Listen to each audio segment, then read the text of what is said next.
अवैध पाकिस्तानियों पर स्ट्राइक सिर्फ उत्तर प्रदेश में नहीं बल्कि पूरे देश में शुरू हो गई है। गुजरात में तो पकड़ पकड़कर इन्हें घरों से निकाला जा रहा है। चेतावनी दे दी गई है कि खुद थाने में आकर सरेंडर कर दो।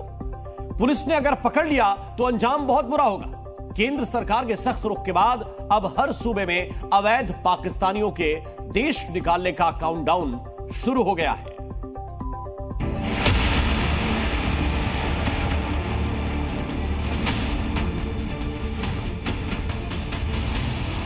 अवैध तरीके से अगर गुजरात में रह रहे हैं तो वो पुलिस स्टेशन में जाके सरेंडर हो जाए, वरना गुजरात पुलिस ये सभी लोगों पे ना भूतो ना भविष्य उस प्रकार के स्ट्रॉन्ग एक्शंस लेने के लिए तैयार है।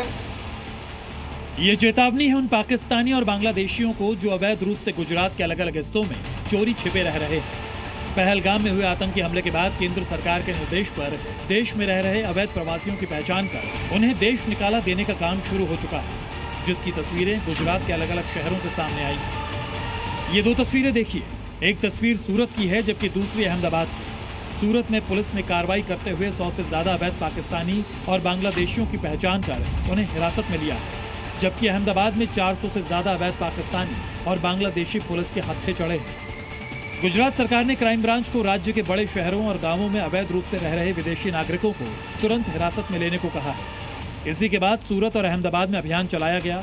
पुलिस ने हिरासत में लिए गए लोगों की परेड निकाली और सबको पैदल लेकर हेडक्वार्टर पहुंची। इन सभी के दस्तावेजों की जांच चल रही है। हमारे होम मिनिस्टर साहब की सूचना के हिसाब से, डीजीपी सर और सीपी साहब की सूचना से अहमदाबाद सिटी पुलिस ने ईशनपुर पुलिस स्टेशन की हद में एक चंडोला तालाब है, बड़ी संख्या में पुलिस ने आज इस पूरे तालाब के आसपास कॉम्बिंग की और उस कॉम्बिंग के दरमियान हमें 457 जितने शंकास्पद बांग्लादेशी नागरिक मिले हैं। उनकी अभी पूछपरछ चालू है।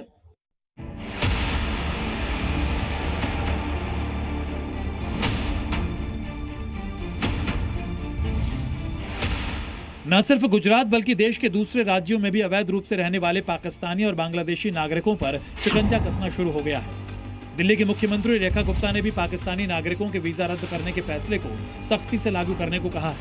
उन्होंने कहा कि केंद्र सरकार का फैसला सख्ती से लागू होगा और दिल्ली में रह रहा हर अवैध पाकिस्तानी निकाला जाएगा।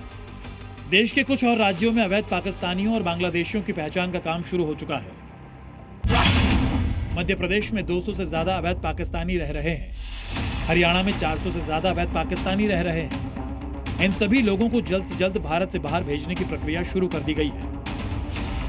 पहलगाम में हुए आतंकी हमले के बाद केंद्र सरकार का रुख बेहद सख्त है। देश में अवैध रूप से रहने वाले पाकिस्तानी और बांग्लादेशियों पर शिकंजा कसना उसी सख्त रुख का नतीजा है। बहुत जल्द ऐसे सभी अवैध प्रवासियों का देश निकाला तय है। ब्यूरो रिपोर्ट, जी मीडिया। News.